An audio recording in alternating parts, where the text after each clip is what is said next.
Good morning students. I am Archana Gupta, your accountancy lecturer.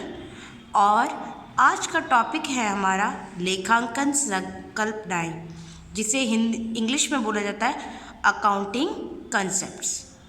हमारे यहाँ मैंने आपको नोट्स में दिए हैं जो अकाउंटिंग कंसेप्ट्स होते हैं, वो टोटल है 13, जिनमें से आज हम 3 अकाउंटिंग कंसेप्ट्स यहाँ पर पढ़ेंगे।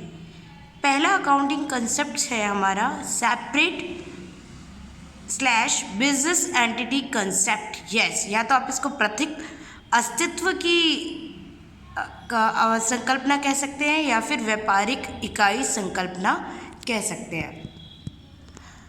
इस संकल्पना के अनुसार व्यवसाय का उसके स्वामी से पृथक व स्वतंत्र अस्तित्व होता है, मतलब व्यापार अलग और व्यापारी अलग। इसी संकल्पना के कारण जब कोई व्यक्ति व्यवसाय में पूंजी लगाता है तो लेखांकन पुस्तकों में इसे व्यापार की स्वामी के प्रति देनदारी के रूप में दर्शाया जाता है। देखा होगा आपने, जब हम फर्स्ट एंट्री करते हैं तो फर्स्ट एंट्री हम करते हैं cash account debit to capital. जब बिजनेस स्टार्ट करने के लिए व्यापारी पूंजी लगाता है तब तो आपने देखा कि हम ये एंट्री क्यों करते हैं, कैपिटल हम क्रेडिट करते हैं, जबकि देखा जाए तो कैश हमारे पास आता है, तो वो कैपिटल बिजनेस के लिए देनदारी है, जबकि बिजनेसमैन के लिए पूंजी है। अब बिजनेस कभी भी जब समाप्त हो या कोई भी सिचुएशन हो तो बिजनेसमैन को बिजनेस को वो कैपिटल देनी ही पड़ेगी।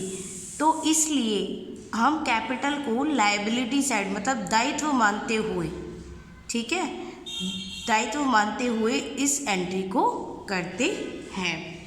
तथा इसी प्रकार अगर बिजनेस में से बिजनेस ऑनर मतलब स्वामी अगर कोई भी धनराशि या कोई भी माल अपने व्यक्तिगत प्रयोग के लिए निकालता है तो उस व्यक्तिगत प्रयोग के लिए निकाले गए माल को हम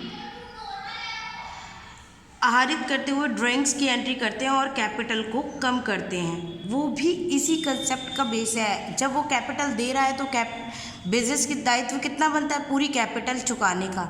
लेकिन अगर उसी कैपिटल में से बिजनेसमैन कोई अमाउंट निकाल लेता है तो उसकी देनदारी कम हो जाती है, बिजनेस की देनदारी कम हो जाती है। नेक्स्ट कंसेप्ट है हमारा मुद्रा मापन संकल्पना। मुद्रा मापन संकल्पना कहती है कि जिसे हम जानते हैं मनी मेजरमेंट कंसेप्ट के नाम से, और आपको जैसे कि ये नाम से ही पता चल रहा है कि मुद्रा मापन जिसमें कर सकें। यस, मुद्रा मापन संकल्पना यह बताती है कि किसी संगठन में केवल उन्हीं लेन देनों या घटनाओं को लिखें जिनका लेखांकन मुद्रा के रूप में किया जा सकता हो। अगर ऐसी कोई घटना है जिसका मुद्रा में मापा ना जा सके जिसे, तो ऐसी लेखा और ऐसी घटनाओं को हम पुस्तकों में ना लिखें। जैसे कि अगर किसी बिज़नेस में देखिए सेल्स होती है, किसी खर्चे को हम पेमेंट करते हैं, किसी इनकम को हम रिसीव करते हैं, तो ये किस तरह के इन्हें हम पैसों में या मुद्रा में हम माप सकते हैं कि कितना खर्चा हमने किया है, कितनी इनकम हमने रिसीव की है। लेकिन अगर हम किसी मैनेजर को अपॉइंट करते हैं, कोई ह्यूमन रिसोर्स की अगर किसी व्यक्ति की कैपेबिलिटी को नापना चाहें कि वो कितना कैपेबल है, तो क्या हम उसे मुद्रा पे नाप सकते हैं? अगर किसी बिजनेस की इमेज है, उसे लोगों में देखना चाहें कि उसकी इमेज कितनी है, क्या हम उसकी मुद्रा में वैल्यू कर सकते हैं? नहीं। तो ऐसी चीज़ों का लेखांकन हम बिजनेस में ना करें, क्योंकि उसका रिकॉर्ड हम कर ही नहीं सकते, क्योंकि उसे हम मुद्रा में माप नहीं सकते। लेकिन ऐसे ट्रांजैक्शन जिन्हें हम मुद्रा में माप सकते हैं, उन्हें हम मनी मेजरमेंट कॉन्सेप्ट के अकॉर्डिंग पुस्तकों में लिखें। नेक्स्ट हमारा है गोइंग कंसर्न कंसेप्ट। ये बहुत ही इम्पॉर्टेंट कंसेप्ट है जिसे हम सतत व्यापार संकल्पना के नाम से जानते हैं। और जैसा कि आपको नाम से पता चल रहा है कि सतत व्यापार, यस, इसका मतलब ये है कि व्यापार बहुत लंबे समय तक चलेगा।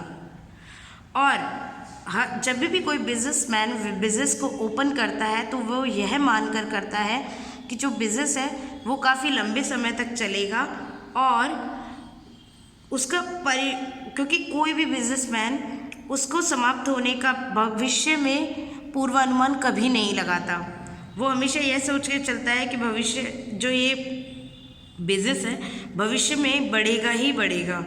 यह एक महत्वपूर्ण अवधारणा है क्योंकि यह संपत्तियों को बैलेंस शीट में अपने क्रय मूल्य पर दिखाने का आधार प्रदान करती है। आप सोच रहे हो कि संपत्तियों को, आपने देखा होगा कि जब भी हम अकाउंटिंग करते हैं तो अकाउंटिंग का लास्ट जो हमारा रिजल्ट है वो है बैलेंस शीट। और बैलेंस शीट हम क्यों बनाते हैं, वो इसी अवधारणा के अकॉर्डिंग बनाते हैं कि संपत्ति है, आज है और वो आगे तक उसका उपयोग 10 सालों तक, 20 सालों तक, 15 सालों तक किया जाएगा। और वो संपत्ति इसलिए हम पुस्तकों में बैलेंस शीट में दिखाते रहेंगे जब तक वो संपत्ति समाप्त नहीं हो जाती। और समाप्त, क्योंकि हमें पता है अगर ये संपत्ति अगर 10 साल चलेगी तो 10 साल चलने के लिए उस संपत्ति को हम 10 साल तक बैलेंस शीट में दिखाएंगे।